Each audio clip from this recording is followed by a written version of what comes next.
contra el hambre. Suena el silbatazo inicial. Arranca el partido más importante. Bienvenidos a la Casa del Mundial. El estadio está lleno, la pelota ya rueda y aquí comienza la Casa del Mundial. Las 48 selecciones ya están en la cancha. Los jugadores, las sedes, las boletas, las noticias, el calendario. Cada jugada bien analizada. Aquí no se pierde ni un minuto del partido. Porque el Mundial no empieza cuando rueda la pelota, empieza cada mañana. No se pierda la Casa del Mundial por Colmundo y nuestras plataformas digitales. Atención, atención, arranca el partido más importante de la historia, el más largo, el que le trae la Casa del Mundial, señoras y señores. Hoy es 16 de marzo. Hoy es 16 de marzo y ininterrumpidamente, desde aquel 15 de enero, hemos arrancado 16 de enero, creo que arrancamos Andrés, con la Casa del Mundial. Es que el 15 fue el debate, entonces creo que arrancamos el 16. No, tenemos las ganas de arrancar el 15, pero... Sí, señor. Por eso le digo que hoy faltan 87 días, 7 horas, 3 minutos, 25 segundos para que comience, para que ruede la pelota en la Casa del Mundial. Este encuentro, esta cita que tenemos usted y yo y todas las plataformas digitales para que hablemos de lo que más nos gusta, el Mundial. Vamos a hablar el día de hoy de las ligas internacionales. Están estudiando hacer ajustes en sus calendarios. Varias competiciones analizan modificaciones en sus calendarios para evitar sobrecargas de partidos antes del Mundial y permitir que los jugadores lleguen en mejores condiciones físicas. El impacto económico del Mundial podría superar todos los récords. Analistas proyectan que el torneo generará miles de millones de dólares en turismo, comercio, infraestructura en las ciudades anfitrionas, sobre todo en Norteamérica. Las autoridades refuerzan protocolos de seguridad para el torneo. Los gobiernos de los países anfitriones trabajan en coordinación con la FIFA para implementar planes especiales de seguridad en estadios, aeropuertos y zonas de concentración de aficionados. El Mundial 2026 avanza hacia la fase final de la organización. Con toda la infraestructura casi lista y las federaciones preparando sus planteles, el torneo entra en una etapa decisiva. Últimos 87 días, en la que se ultiman detalles deportivos y logísticos. Todo esto lo vamos a dialogar hoy a lo largo de la Casa del Mundial, presentada por Bodytech. Este año no necesitas otro propósito imposible. Necesitas un compañero con el que cumplirlo sea el mejor plan. Así es Bodytech, ese gym partner que está contigo desde el primer día, en las buenas, en las que cuestan y que siempre quiere verte bien, cuidando tu entrenamiento y tu salud. Arranca el año con Bodytech, tu gym partner para entrenar en 2026. Bodytech, soy mejor que ayer. La Casa del Mundial. Conduce Ricardo Martínez. Integramos a todas las ciudades. Hoy lo voy a saludar a usted de primeras, director. ¿Cómo está, señor Andrés Ruiz? Régulo y Puerto, decían por ahí. ¿Por qué? No tienen la salud exacta. Régulo y Puerto. Sí. Eso sería un buen tema para un programa futuro. Los jugadores han llegado como malitos de salud, pero que han tenido que estar ahí. Sí, son seres humanos de al fin y al cabo, ¿no? Me acuerdo de Salah, que no pudo estar en la fase de grupos y llegó a la siguiente fase. Sí, un problema en el hombro y todo eso. Pero bueno, vamos a revisarlo más adelante. Usted en Cali, con los buenos días, Andrés Muñoz. La Casa del Mundial. Muy buenos días a todos los oyentes de la Casa del Mundial. Y no nos podemos olvidar de nuestro computador de días, minutos, horas, segundos, todo. En asbradio.com, 87 días. Ahora llegó poniendo condiciones. 87 días, 7 horas y 27 segundos. No nos podemos olvidar y lo va levantando a uno. No maneja el... Pero ¿cómo hacemos? Como un déjà vu, Alejandro. No, pero bueno, por favor. Sí, siga, por favor, continúe. Muchas gracias. El respeto por los oyentes y por todo. usted, amigo Andrés. Gracias. El Mundial 2026 genera expectativa de recuperación económica en los hoteles de los Estados Unidos. Las proyecciones apuntan a millones de turistas y un impacto económico significativo para las ciudades anfitrionas en medio de una coyuntura difícil para la industria hotelera. Ricardo. Gracias, Andrés. Desde Bogotá, Alejandro Cortés. Somos ASB Noticias, la casa del Mundial. Bueno, y después de conversaciones, de intentar llegar a un acuerdo, la UEFA dio a conocer ayer que queda cancelada la edición de 2026 de la finalísima. ¿Cómo? Y esto afecta a las dos selecciones participantes porque tanto España como Argentina no programaron dos amistosos ahorita en marzo, precisamente por el tema de la finalísima. Y usted ya le había metido ahí Ya la había corazón, metido, ¿no? sí, señor, correcto. Y ante la cancelación, pues Argentina solamente va a tener un amistoso preparativo frente a Qatar, mientras que España solamente va a jugar frente a Egipto. Lo cierto es que vea que la UEFA dejó muy mal parado a la Asociación de Fútbol argentino porque dio a conocer en su comunicado que le ofreció tres opciones. La primera era celebrar el partido en el Santiago Bernabéu el día 27 de marzo con un reparto del 50% de los aficionados, es decir, 50% del estadio para Argentina, 50% del estadio para España. La segunda opción que dio fue jugar a doble partido, uno en el Santiago Bernabéu el 27 de marzo y el otro en Buenos Aires en una ventana de amistosos FIFA antes de la Eurocopa y la Copa América del 2028. Y la tercera opción era jugar en un campo neutral en Europa. Bueno, Argentina le dijo ni la una, ni la otra, ni la otra, entonces pues no llegaron a ningún acuerdo y ¿Quién quedó dijo que no? Argentina. La Asociación de Fútbol Argentino dijo, no me gusta, no me convence ninguna de las tres opciones, entonces queda cancelada la edición de la finalísima de este año. ¿Y usted qué opina ahí? Yo creo que deberían haber jugado. Claro. O sea, en el globo terráqueo no va a haber una opción de una sede neutral y segura para jugar. Claro que la hay, Andrés Muñoz. Claro que sí, tiene que existir, tiene que haber la forma, los horarios se tienen que dar porque es un partido muy importante. Me recuerda Imagínese ahora el pobre Alejandro. La primera opción era jugar en el Santiago Bernabéu con un reparto del 50% para cada uno de las. Bueno, a mí me selecciones. parece que no, porque es España y ¿por qué le voy a dar la localía? La segunda era jugar a doble partido el 27 de marzo en el Santiago Bernabéu y antes de que se realice la Copa América del 2028 en Buenos Aires. Dijeron que no. Uno y uno.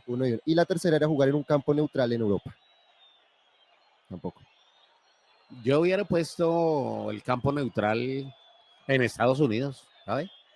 Por ejemplo. ¿Y por qué? Porque no es ni Suramérica ni es Europa, ¿cierto?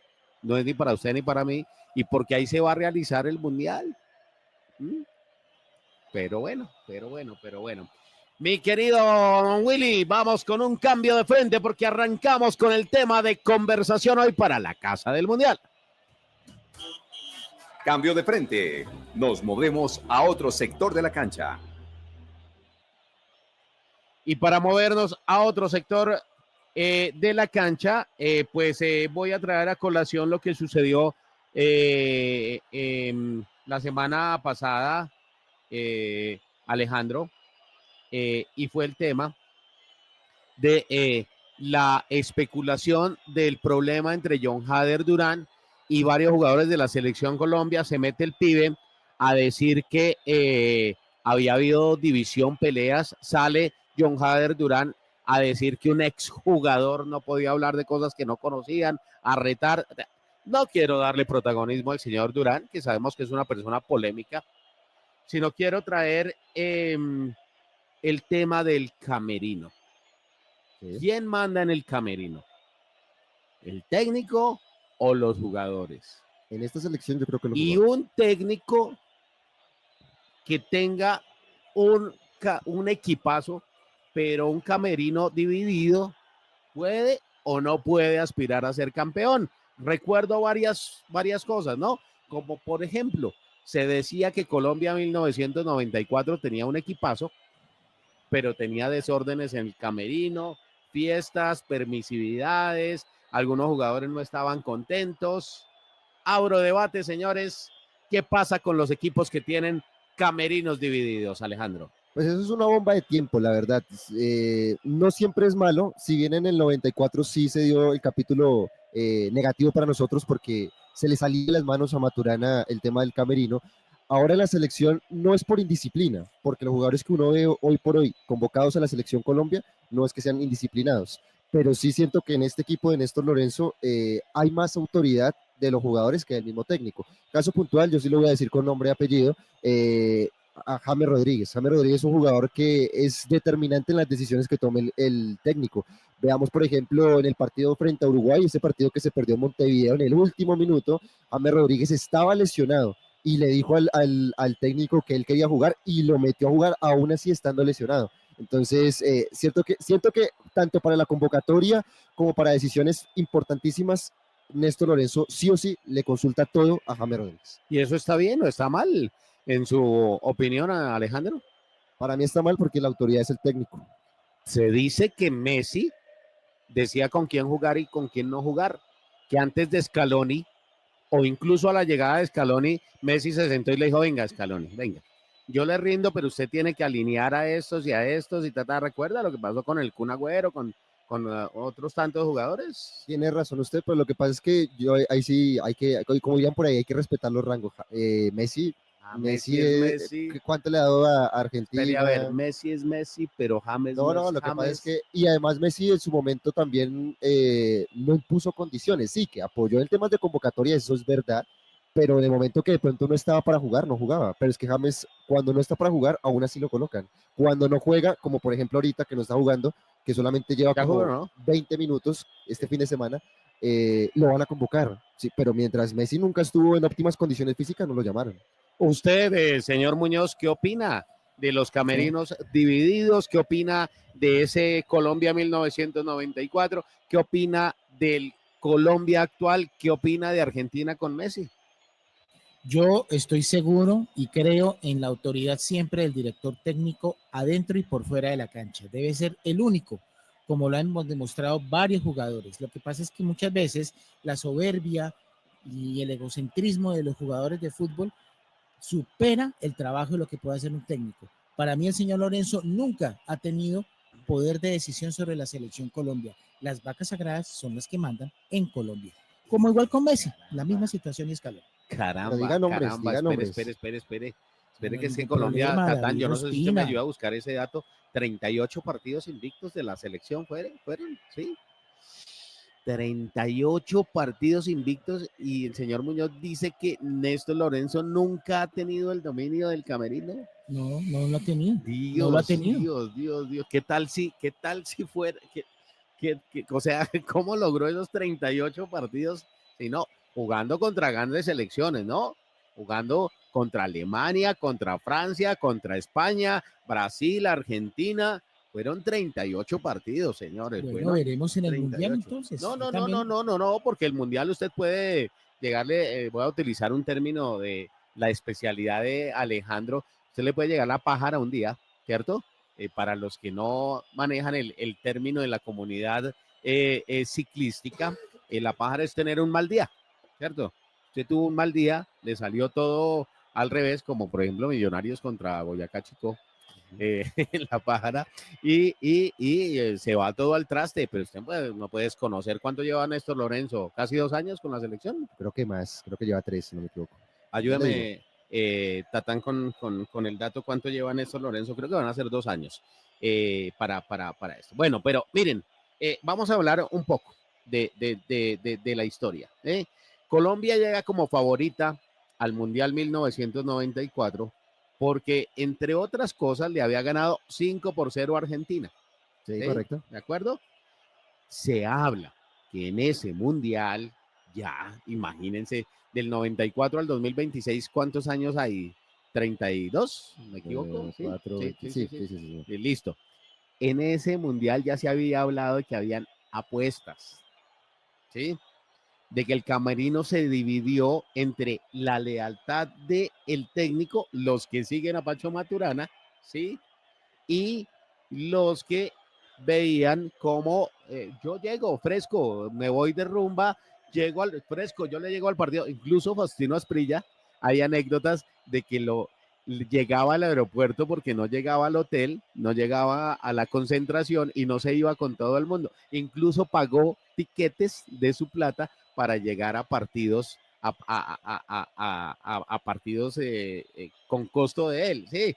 Entonces, esa factura que le pasa al club de, bueno, pero ¿por qué señor ni siquiera entrena, ni siquiera viene, se va de fiesta y es titular antes que yo, que llego, entreno, que cumplo todos los ciclos, que espero mi momento. Y pues la respuesta era, no, pues es que es el goleador, no, pues es que está en Italia, no, pues es que está en Inglaterra, no, pues es que está en... ¿Sí? Podemos decir lo mismo de James Rodríguez, ¿cierto? No juega, pero pues igual tiene que ser titular, ¿no? ¿Cierto, Richard? 2 de junio del 2022 fue confirmado Néstor Lorenzo. Y debutó el 24 de septiembre. Sí. Debutó el 24 de septiembre. Parece que fue ayer. Pensé que era menos. Vea pues. Gracias, don Willy, por el dato. Bueno, algunos jugadores querían revelarse, ¿sí? Y decían que ahí el que tenía mano dura era Bolillo Gómez, ¿sí? Que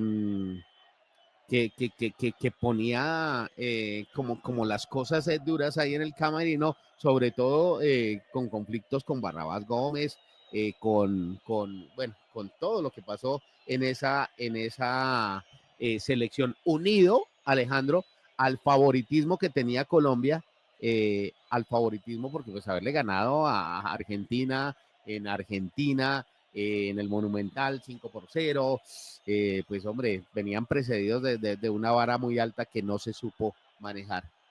Y de ahí desencadenó el tema triste de Andrés Escobar, por ese lamentable hecho del autogol. Se dijo que eso fue relacionado con las apuestas, que le había hecho perder dinero a una persona influyente en el tema económico, no sé, y pues eso realmente fue un antes y un después para el fútbol. Pero no es solo Colombia, señor Muñoz. Fíjese que la selección argentina también ha tenido varios temas de que han salido técnicos que de repente no han sido de la cuerda de Messi, Agüero, Di María, ¿sí? Sobre todo, por ejemplo, en el 2018 se habla de que hubo un golpe de Estado. ¿Qué opina usted de estas cosas que no pasan solo con Colombia, señor Muñoz? Ay, hombre, pues sí, eso tiene usted toda la razón, Richard, usted tiene toda la razón. Pero desafortunadamente son situaciones con las que tienen que lidiar todos los seleccionados y sus dirigentes, por él.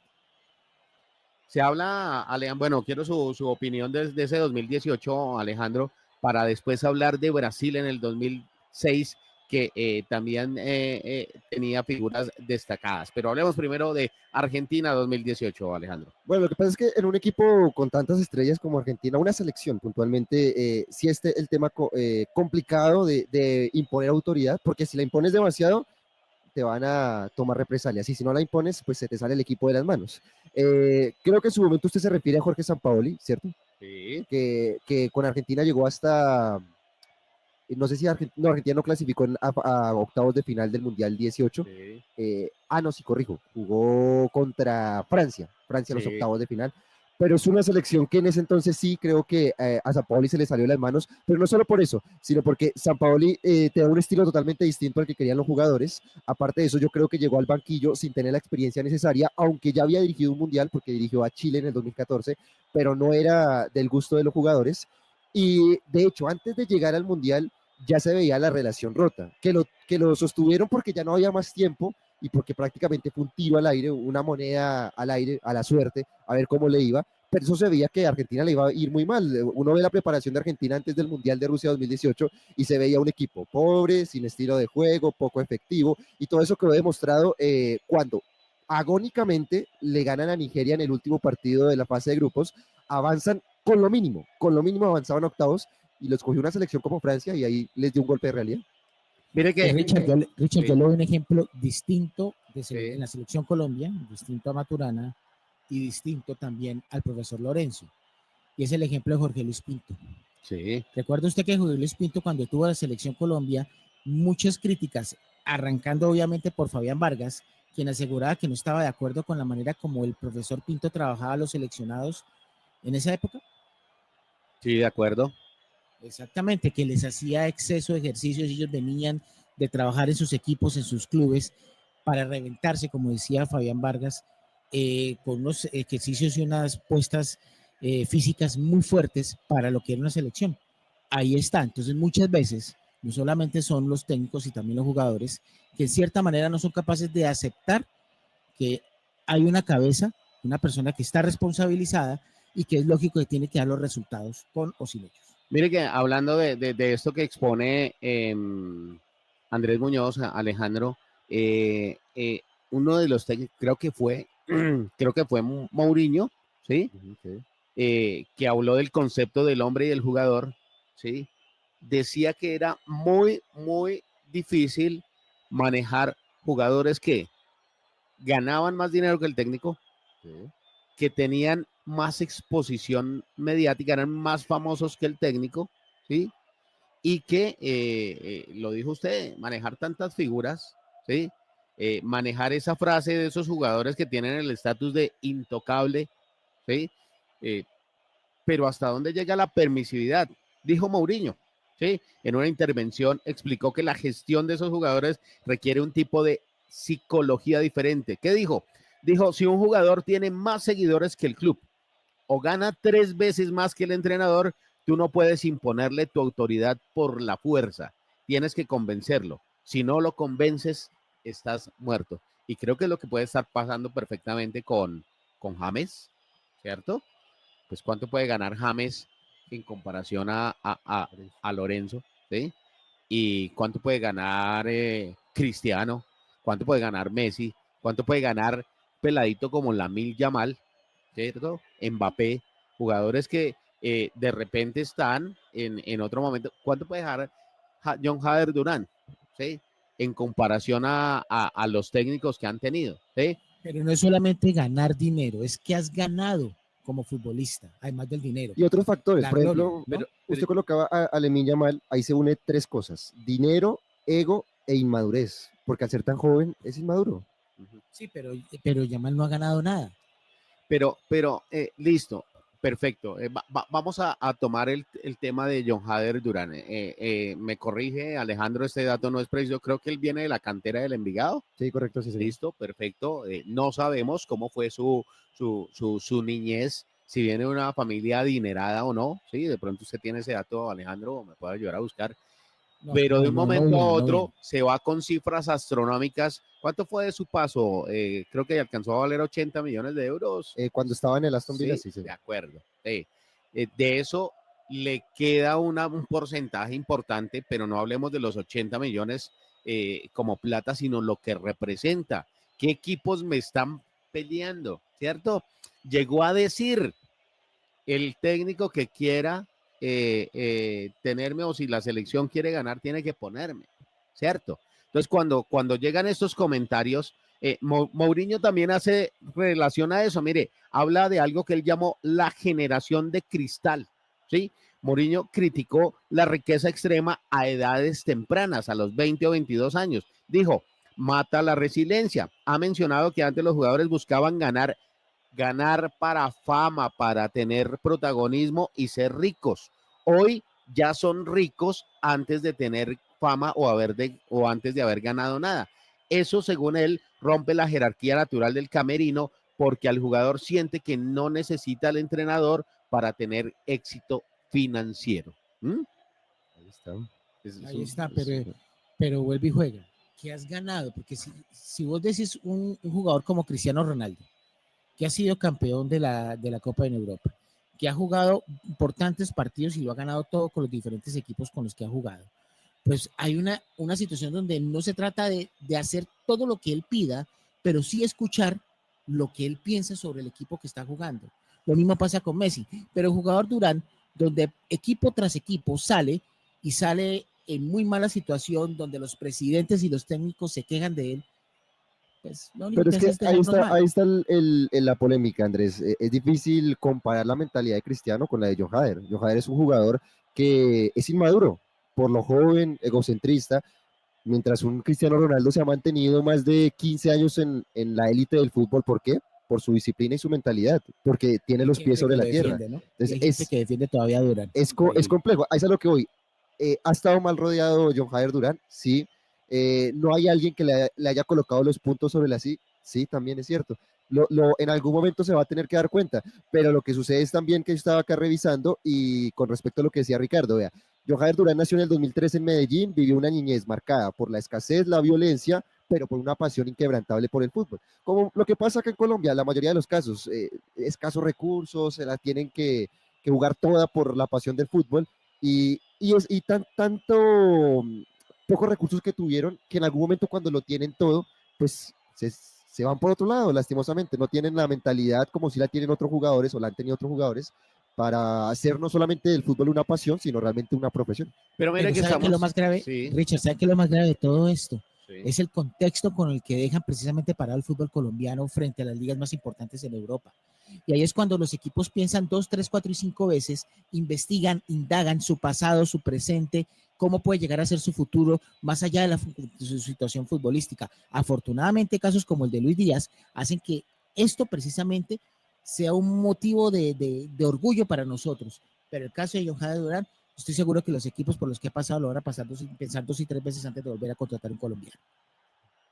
Ya le voy a hablar de eso que usted está diciendo, Andrés, porque un medio argentino dijo que los jugadores colombianos no aparecían en los momentos decisivos, que tenían un talento maravilloso, desbordante, pero ya le voy a hablar de eso. Quiero para seguir con esta continuidad, hablar de temas, Alejandro, que no simplemente atañen al camerino, sino cómo terminan estos jugadores al final de la carrera, ¿sí? Hay muchos de ellos, y usted me va a ayudar, señor Muñoz, el Pipa de Ávila, se estaba hablando hace unos meses de que estaba en una situación económica precaria, después de haber sido uno de los jugadores más brillantes de Colombia en equipos y en selección, Andrés. Así es, y actualmente, desafortunadamente, Anthony el Pipa de Ávila se encuentra preso en una cárcel en Italia por temas de narcotráfico, por estar involucrado en mafias en Italia. Obviamente está pagando allá su condena, pero su situación económica es muy pobre. Tanto es así que hace poco se realizó un partido en beneficio para poder recoger fondos y poderle ayudar de alguna manera con su tema judicial allá en Italia. El tema del Pipa es demasiado triste porque es un ídolo de América de Cali, es el goleador histórico de la América de Cali en Copa Libertadores y en torneos colombianos. Bueno, no es solo con Colombia, ¿no? Mire que, lástima que no está Andrés, había un jugador al que apodaban Garrincha, el ángel de las piernas torcidas, ¿sí? En Brasil decían que era mejor que Pelé, que tenía una capacidad de regate realmente que desafiaba la física. El problema, nunca tuvo formación académica, fue puro talento, ¿sí? Fue una dependencia terrible al alcohol desde joven, y el desenlace, pues sí, ganó 2 mundiales siendo la figura absoluta en 1962, por ejemplo, pero murió en la miseria y en la soledad, no tuvo bases para manejar ni la fama ni el dinero que originó su talento. George Best, el quinto Beatle, lo llamaron, era norirlandés del Manchester United, tenía la magia, dicen, de Messi y el carisma de una estrella de rock, ganó el Balón a los 22 años, pero la fiesta, el alcoholismo, la frase más famosa que tenía, lo resumía todo, decía: gasté mucho dinero en coches, mujeres y alcohol, el resto lo malgasté. Esa era su frase favorita. El desenlace, se retiró del fútbol a los 27 años. Joven, muy joven. Una edad en que el jugador debería estar comenzando su pico alto, y la falta de estructura emocional lo consumió. Otro, Adriano el Emperador. Después de Ronaldo Nazario, no había un delantero más aterrador físicamente, tenía un cañón en el pie izquierdo y una potencia realmente imparable. Problema, tras la muerte de su padre, Adriano cayó en depresión profunda e intentó curar con fiestas y con alcohol. Desenlace, abandonó el Inter de Milán en su mejor momento, pasó de ser el sucesor de Ronaldo a refugiarse en favelas en Brasil, y le faltaron herramientas psicológicas para gestionar el duelo que le ocasionó la pérdida de su padre. Ejemplos hay muchos. Le tengo un ejemplo que afortunadamente aún no ha fallecido, sigue vivo y está tratando de salir adelante. Freddy Guarín. Sí, Freddy Guarín tocó fondo con el tema del alcohol cuando estaba en el Inter, en Italia. En su mejor momento, en la cúspide de su carrera deportiva, se dejó llevar por el alcohol, tomó decisiones que no tenía que tomar y todo eso le trajo después consecuencias hasta que se rehabilitó, ¿no? En Colombia, yo tengo otros 2 casos, que es el de Iván René Valenciano, que tuvo siempre problemas de sobrepeso. Uno de sus pecados fue el tema de la comida y también cayó, digamos que en una bancarrota antes de ser panelista de fútbol. Y otro fue el caso de John Biafra, el jugador que hace un mes salió de una prisión, de una cárcel de los Estados Unidos, fue campeón de Copa Libertadores con Once Caldas en 2004, pero también cayó en temas de narcotráfico y malas andanzas.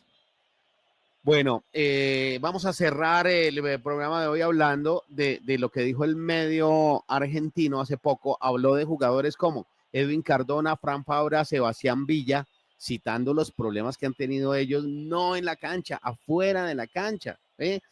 Miremos a Teófilo Gutiérrez, su paso por Argentina, sí, otros tantos, sí. Habló el artículo del talento versus el temperamento. Los medios argentinos sostienen que el colombiano es estético, pero no guerrero. Dicen que priorizan un buen trato de balón sobre la efectividad del momento en alta presión. Hablaron de Edwin Cardona, ¿sí? Que es un jugador que en lo técnico no tiene comparación, ¿cierto? Un crack de otra época, dijeron, pero se le acusó de la falta de compromiso profesional, especialmente cuando decidió no volver a Boca inmediatamente después de una Copa América para irse a Colombia. Dijeron que su mentalidad no estaba a la altura de su talento y que jugaba caminando, displicente. Pues bien, eso pasa tristemente con los jugadores colombianos y su mentalidad. Amigos, se nos acaba el tiempo. A tener un camerino unido, por favor, para tener una buena presentación. Este ha sido el programa de hoy de la Casa del Mundial. Se acaba el tiempo por hoy. Mañana volvemos a jugar este partido. La Casa del Mundial, donde el fútbol se vive como se juega. La Casa del Mundial.